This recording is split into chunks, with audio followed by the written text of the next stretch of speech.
Kota Chongqing, Cina Tengah dihantam banjir besar. Banjir tersebut berasal dari level air sungai Yangtze yang memuncak. Hal ini pun tentu menjadi pukulan bagi pemerintah Cina. Setelah mengendalikan sebagian besar pandemi virus corona, para pejabat Cina kini berjuang dengan musibah banjir besar. Banjir besar itu telah melumpuhkan sejumlah wilayah dan telah menewaskan ratusan orang, serta membuat jutaan orang mengungsi di bagian tengah dan barat daya negara itu. Melansir dari The Straits Times, banjir di sungai Yangtze memuncak lagi pada minggu ini. Provinsi Sichuan dan kota metropolitan Chongqing memiliki dampak yang paling luas. Sementara itu, bendungan Tiga Ngerai mencapai tingkat tertinggi sejak tahun 2003 lalu. Banjir tahun ini bukan sebagai bencana alam tunggal dengan hilangnya nyawa dan harta benda yang sangat besar, tetapi lebih sebagai rangkaian bencana yang lebih kecil dan lambat tanpa ampun yang dihadapi Cina. Jumlah korbannya terus meningkat bahkan ketika laporan resmi dari pemerintah hanya berfokus pada upaya bantuan negara.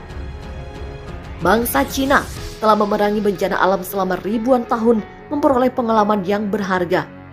Demikian kata pemimpin negara itu, Xi Jinping. Xi Jinping melakukan kunjungan ke Anhui, provinsi lain yang terkena banjir di hilir dari bendungan Tiga Ngerai.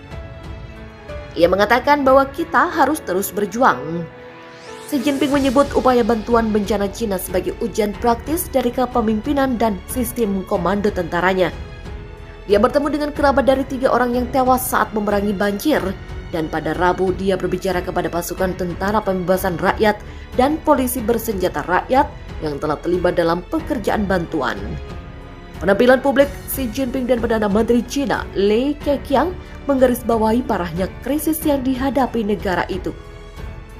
Turun tangannya pemimpin negara ke lokasi banjir telah memberikan pukulan lain bagi ekonomi yang masih berjuang untuk pulih dari pandemi. PM Cina mengunjungi Chongqing di mana sungai Yangtze meluap ke tepiannya untuk kelima kalinya dalam tahun ini. Sementara pada Kamis sore, sungai itu meluap dengan parah sejak tahun 1981. Luapan air sungai Yangtze di Nanjing, Cina. Juga para pemimpin Cina telah mencoba meyakinkan orang-orang bahwa pemerintah telah melakukan segala sesuatu yang dapat dilakukan. Tetapi beberapa orang mungkin ragu.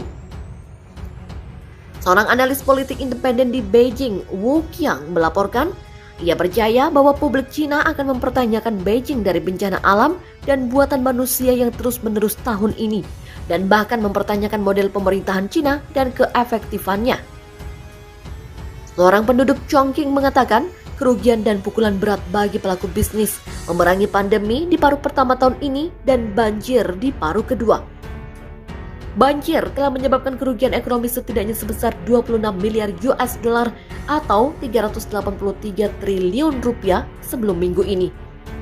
Pada pertemuan di Beijing pekan lalu, Zhou Suwen, Sekretaris Jenderal Markas Besar Pengendali Banjir Cina, mengatakan bahwa setidaknya 63 juta orang telah terkena dampak dan 54 ribu rumah hancur. Sedikitnya 219 orang tewas atau hilang. Di wilayah Sichuan, tanah longsor yang disebabkan oleh hujan lebat juga menewaskan sedikitnya 6 orang di sebuah desa dekat Ya'an. Satu lagi di wilayah yang sama menyebabkan 5 orang hilang. Hujan lebat biasa terjadi di Cina Selatan selama musim panas, tetapi tahun ini turun lebih lebat dan lebih lama dari biasanya, membanjiri tanaman dan seluruh desa selama 2 bulan terakhir.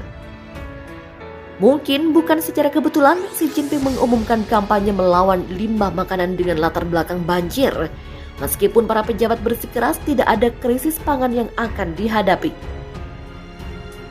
Hujan deras tahun ini menghidupkan kembali perdebatan tentang bendungan Tiga Ngerai, sebuah proyek besar-besaran yang dimulai pada tahun 94 silam yang memaksa relokasi lebih dari 1 juta orang, menggenangi seluruh masyarakat dan merusak lingkungan sekitarnya.